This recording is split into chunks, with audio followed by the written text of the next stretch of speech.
თინათინის გამეფება უდავოდ ქრისტეს ახალსარებლობის აღიარებას მოასწავებს. ქრისტე შეიქმნა ქვეყნის განმლათებლად.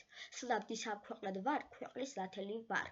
ბრძოლაში მსხვდომარე ხალხმა იხილა ლათელი დიდი და ქვეყნა და სიკვდილის ხდილში მსხვდომთ გამოუწყდა ლათელი. ეს ლათელი იყო სიბრძნე, სიტყვა ღმრთისა ქრისტე. ამიტომაც ითქვება სიტყვის შესახებ, რომ მასში იყო სიცოცხლე და სიცოცხლე იყო ლათელი კაცთა. აქ რუსთველს ნახსნები აქვს, რომ თინათილი არის ზეცნობიერი ცოდნა, ქალი მზემ რჭვრენს ყოველთა, ცნობილთა, ზემხედველითა.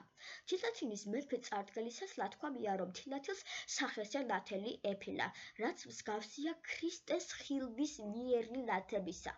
მოსეს რომ უმწყლავდა სახის პირი, კაი, თინათილ მიხვს მამასა პირითა, მით ლათელითა.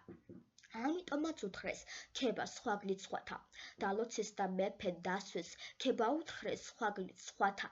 სამების ხსენებაა, აბა სხვა როგორ დაიხსნას რუსთველის შემდეგი სიტყვები. მეფე წვრთის, მამა ყოველი ძისაგან ითავსებოდა.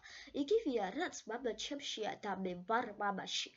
ამ აზრს შემდეგი სიტყვებით გალამტკიცებს. თინათინი ამბობს, რომ ის მამის სურვილს ასრულებს. მერ მებრძანა, ვიქმ საქმესა მამისაგან სწავლებულსა. როსტევანი თინათინის გამეფებას ასე აფასებს. ამისად ნამდვილ დამწველი ცეცხლი არ დამევსებოდა.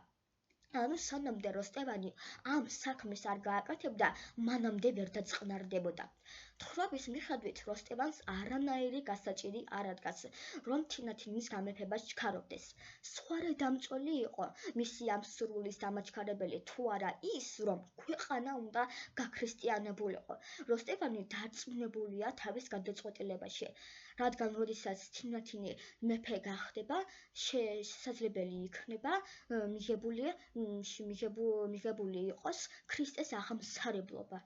ხანსაბრძნად მქმნელი საქმისა იყო წყნარი და ცნობილი.